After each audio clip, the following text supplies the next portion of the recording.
Yo, Kyle from Youth Fitness, where we help Northampton men aged 18 to 35 get mega lean, super fit and kick ass at life.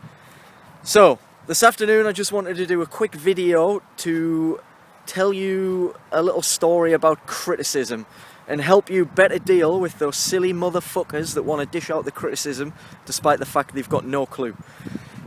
Just to warn you, I am out walking the doggy at the minute, so if I randomly have to stop and chuck a ball, it's because Oscar needs my attention. And that's what badasses do with their Friday afternoons.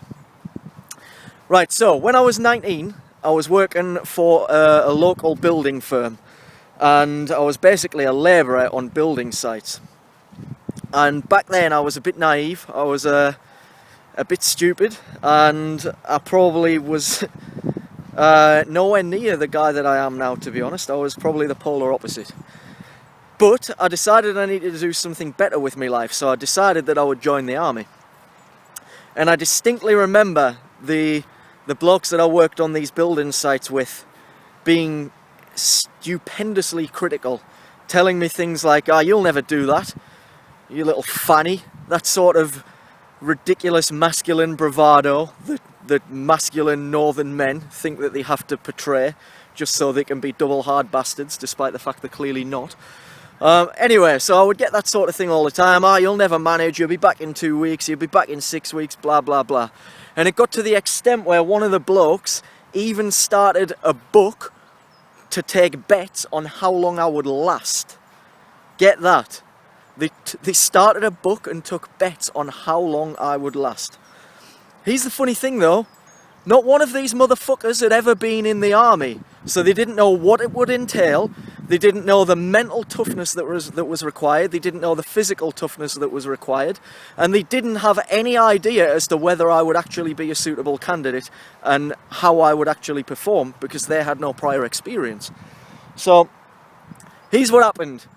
These motherfuckers doing that made me more determined than ever, and it made me think, fuck you, I'll prove you wrong. So what I done was, I went to basic training and I fucking smashed it. I ripped apart all of the physical standards that anyone else in my troop could manage. On the first day I just kicked ass in the fitness tests and I just maintained it all the way through. To the point where by the end of basic training I was easily within the top 3 recruits, and I got a nice little medal for being the best at physical training. I then went on to have a pretty shit hot career for the 5 years I was in the army. I got promoted like crazy for the amount of time I was in, and I basically kicked ass. So here's the moral of the story. Most of the time when these people are dishing out the criticism, the majority of the people that are doing it haven't got a fucking clue what they're on about.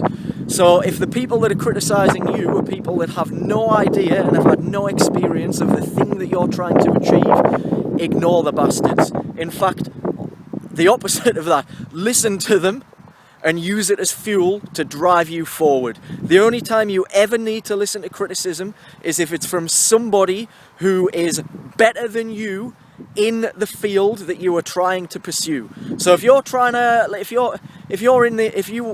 you decide that you're going to join the army and there's a bloke that's been in the army for 20 years and he happens to know quite a bit about the army, then you might want to listen to what he has to say. But if it's just some prick on a building site that's never fucking done it, then his opinion doesn't count. It's completely invalid. Here's a nice little quote for you. Opinions are like arseholes. Everyone's got one, but most of them are full of shit. There we go. Right, that's me for today. I'm going to continue walking this doggy and throw the ball about a bit for him. Video on criticism. Thank you very much. Have a nice day. Bye-bye.